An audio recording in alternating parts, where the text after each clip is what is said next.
Bulabinaka, my name is Litia and I'm from the beautiful island of Laos and I love listening to Today FM. Today FM rocks. My name is Casey, I'm from Tabua. We love Today FM in Tabua. Today FM rocks. My name is Selina, I'm from Tavenga Vengamba. I love listening to Today FM. Today FM rocks. Pula, my name is Carlo. I love listening to the music in Today FM, in Malak Island. Today FM rock. Today's hit music on Today FM. In the news tonight, school investigated for hiring unqualified driving instructors. Over 2,800 booked for speeding. And spike in tourism arrivals last year. From the studios of FBC Suva, Amrita Sagar. A driving school that allegedly hired 3 people who did not have instructor permits to provide driving lessons will be dealt with by the Land Transport Authority. The issue was raised during the Fiji Driving School Association's annual general meeting in Suva today. Savara Tambor reports. Driving instructors must hold valid permits to provide driving lessons, and those who fail to do so will be liable to a fine of $500. It's very clear that every driving school which is operated in Fiji should be operated by a driving instructor's permit. Apart from these, the association members highlighted other issues affecting them. Website, if you can put the test questions in there. So, you know, we got educated kids today who like to go in and do their test. What we request, if anytime they fail, the question that they fail must pop up to them, the staff must show to them, these are the questions that you failed. We'll make sure that's done, eh? Okay. Any individual must know, he or she must know which questions that they have failed. Simple as ABC.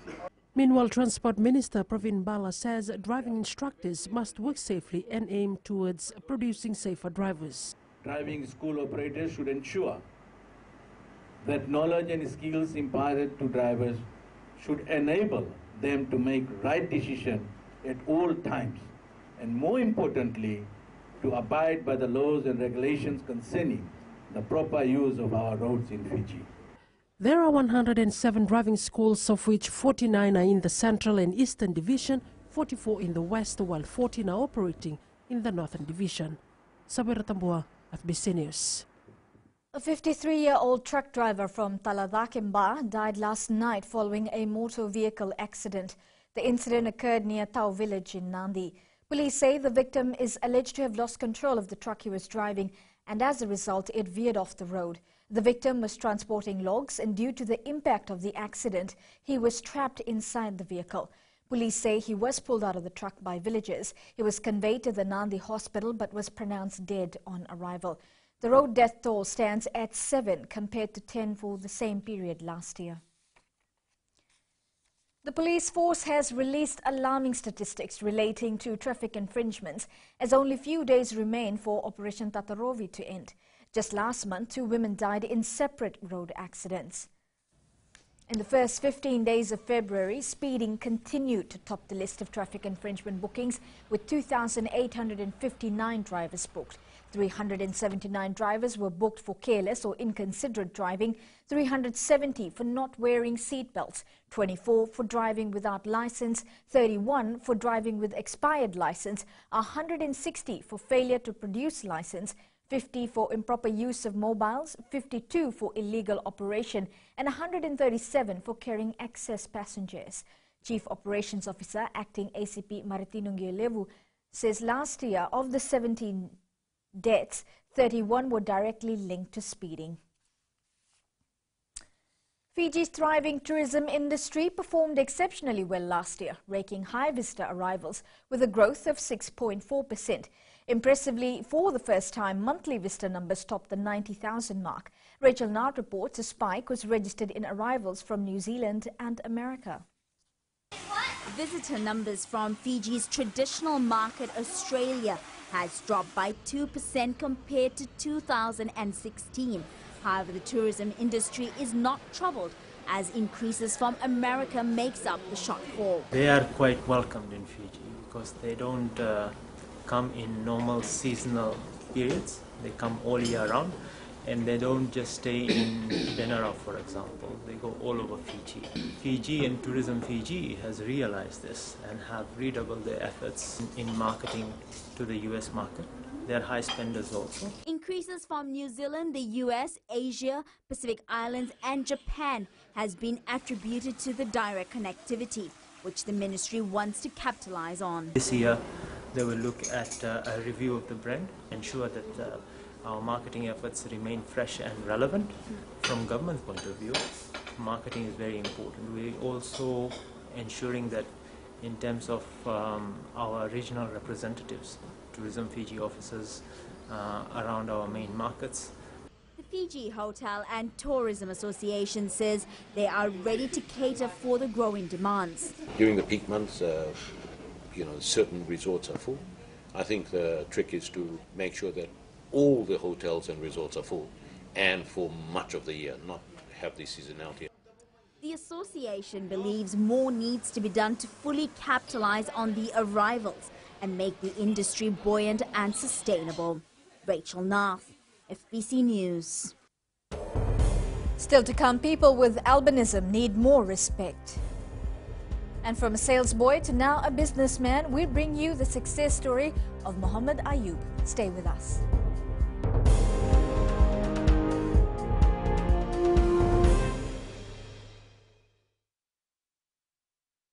Bula, kera mai singatoka, kera ndo talita kana varorong na Radio Fiji 1 and Domoy Viti. Ayaw na rin siya. Kombinasyon mo tikola ndo talita kana Radio Fiji 1 kina Domoy Viti. Ayaw ko yazo sila tale, nagurara may nawamanyi, nandunga. Gitu talita gini ang gagawin na sabale, nagundurong barong na Radio Fiji 1 na Domoy Viti. Na Radio Fiji 1 na Domoy Viti na bonga ni BNN.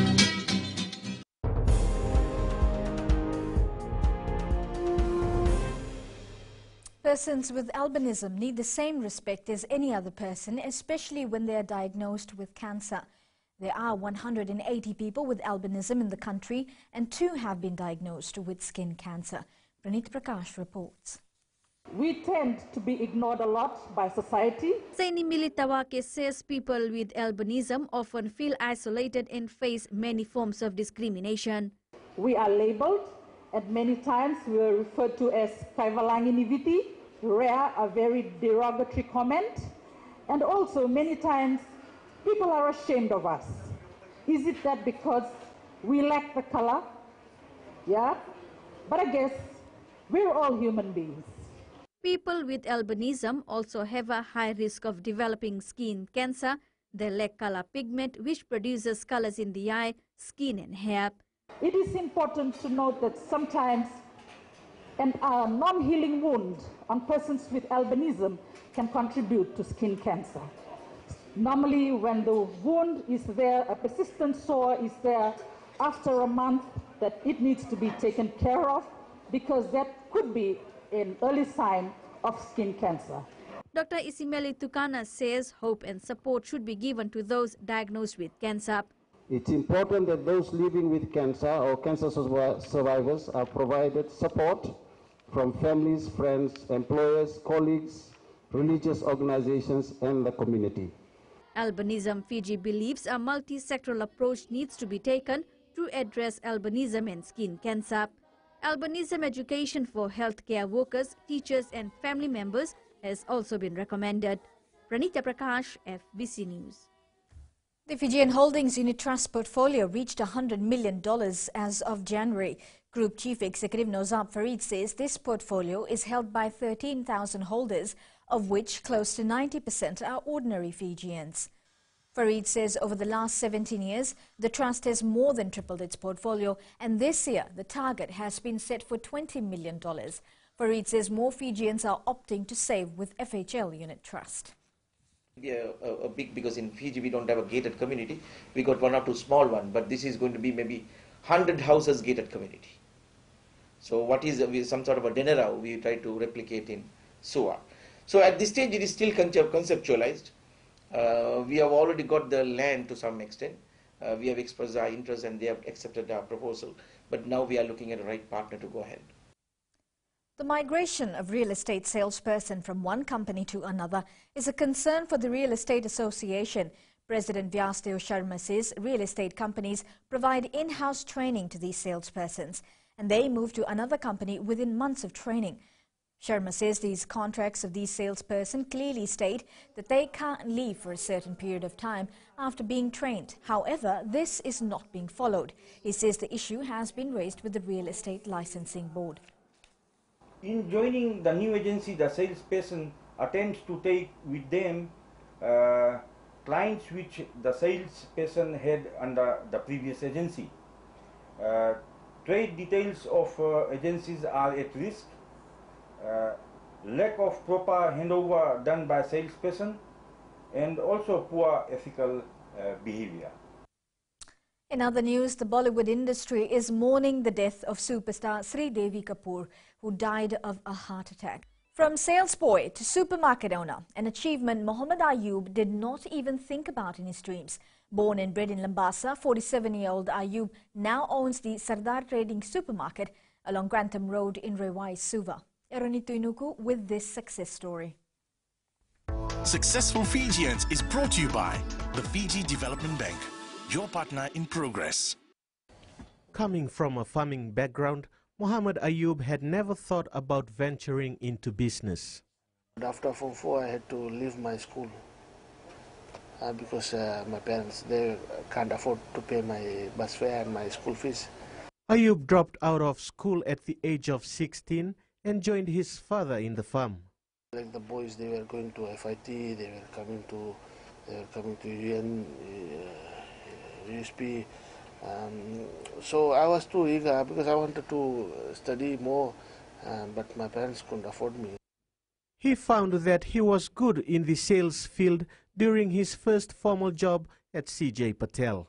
It's very hard to find a job, even the carpentry work. It's very hard in Lambasa. But slowly I was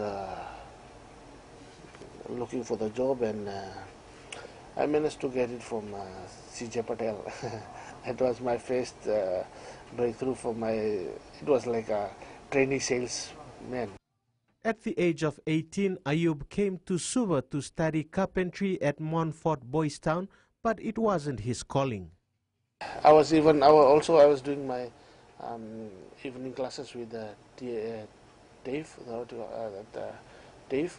So with that knowledge and all these things, I came to this supermarket and I took over this shop. I was doing sales, and it was like I did advanced diploma in business marketing. After working as a salesperson in various companies, the 47-year-old got the opportunity of a lifetime. Sales with these guys here for this Sardar supermarket. And it was like that time, these guys, he was Yatin Narayan, I think. He was looking after this business. And he wanted to rent out, he wanted to sell out his business. And he offered me because he was my best friend here. So I was happy, and I took over that business. And I slowly I was paying from my whatever my earning was there. Muhammad Ayub has plans to extend his business, which will also mean hiring more staff. Eronito Inuku, FBC News. Successful Fijians is brought to you by the Fiji Development Bank, your partner in progress. Ahead in sports, Sarevi, first Fijian to be inducted to the Multi-Ethnic Hall of Fame. And Lautoka starts overseas campaign with a win. This and more coming up.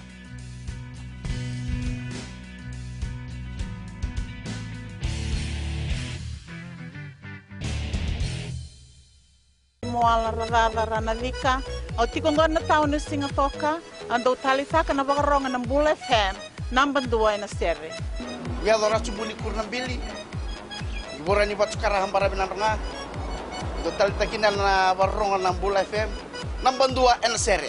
Bula! Bula FM, number 2 na seri.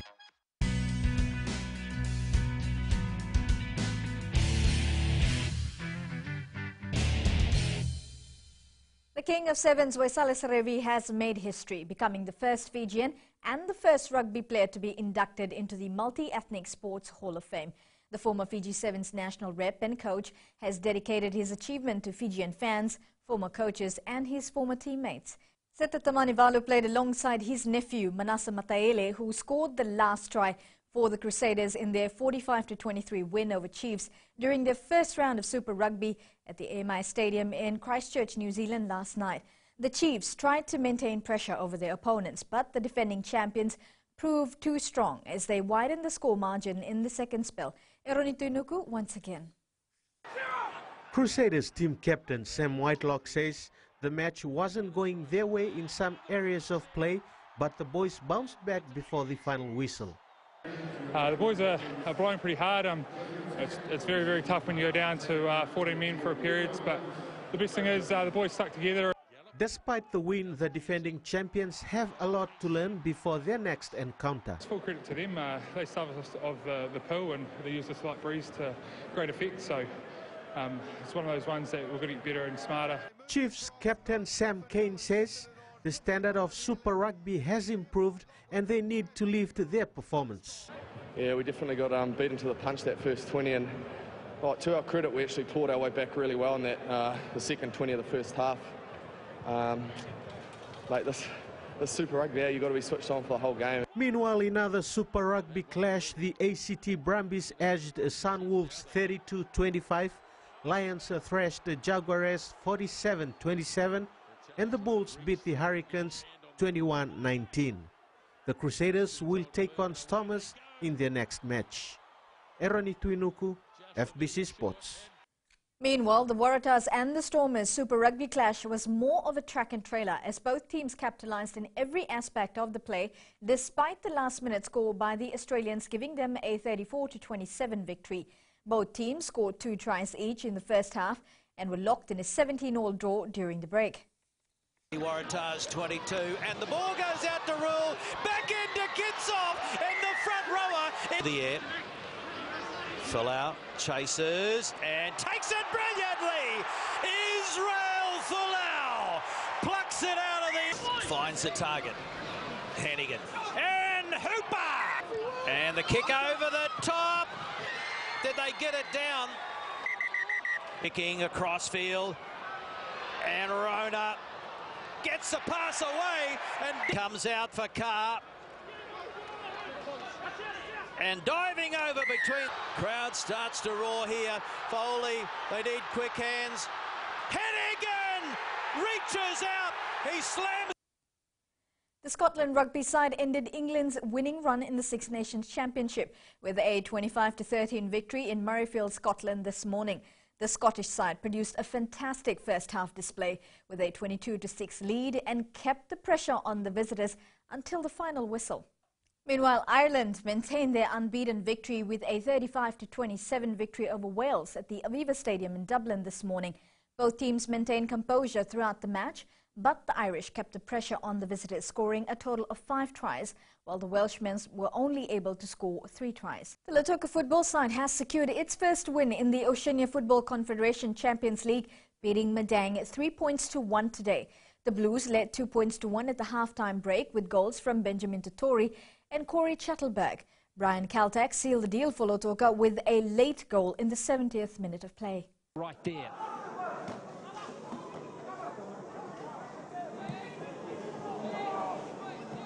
Drew it is again. It's a nice play from him. Oh, beautiful. Makatala Sal, beautiful touch. Here's a goal. And there it is. Lautoka have opened the scoring. Here's Totori. Oh, great ball to Chettleborough. 2-0. Corey Chettleborough with a perfectly timed run through the centre. Aweli gets it back. Aweli. Oh, has a chance, surely. There's a goal for Madang. So it looks like he's going to take it.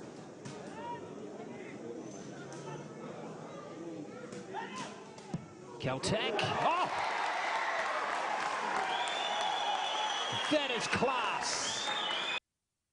Suva drew 0-0 against Nandi in the Vodafone Premier League match last night at Ratudakambao Park in Nosori.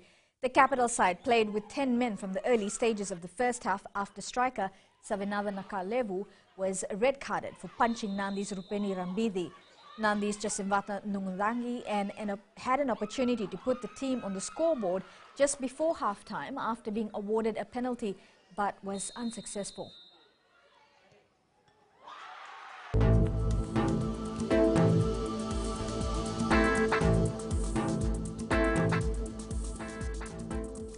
Showers and thunderstorms, especially in the afternoon, was experienced over most parts of the country today.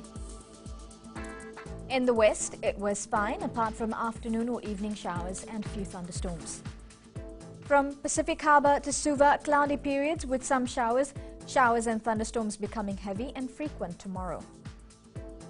Up north, mostly cloudy with occasional rain and thunderstorms.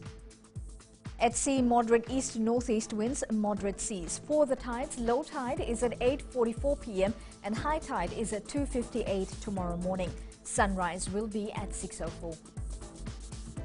As for tomorrow, some showers over Vanwalevu, Taviuni and nearby smaller islands, Lau and the Lomai VT group, eastern parts and the interior of the other larger islands is expected. Elsewhere, it should be fine, apart from afternoon or evening showers and thunderstorms. Localized heavy falls may lead to flash flooding of low-lying areas. Looking further on to Tuesday, occasional rain, heavy at times and few thunderstorms over most places. Recapping the main story, school investigated for hiring unqualified driving instructors. Over 2,800 booked for speeding. And Waisale Sarevi becomes first Fijian to be inducted to the Multi-Ethnic Hall of Fame. For these stories and others, you can tune in daily to our sister radio station, Gold FM. To our poll question, this week we're asking, should strict penalties be implemented against those pedestrians who use mobile phones while crossing roads? Visit our FBC website to answer. You can send us newsworthy pictures and videos on email, fbcnews@fbc.com.fj, or share it with us via our Facebook page, FBC News, or you can also follow and tweet us your news tips at FBC News, or simply hashtag FBC News. And that was your FBC News for tonight. Until next time, good night.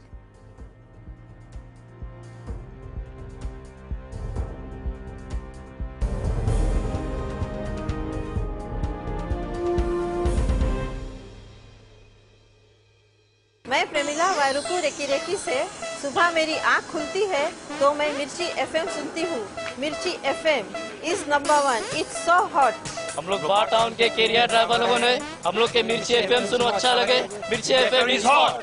हाय, मैं संध्या नारिया referee से मेरे सारे दोस्त मिर्ची FM सुनते हैं। मिर्ची FM is hot, I love मिर्ची एफएम। हमें स्पिन तो हुआ कि मिर्ची एफएम में सबसे अच्छा गाना बजे। मिर्ची एफएम, इट्स हॉट।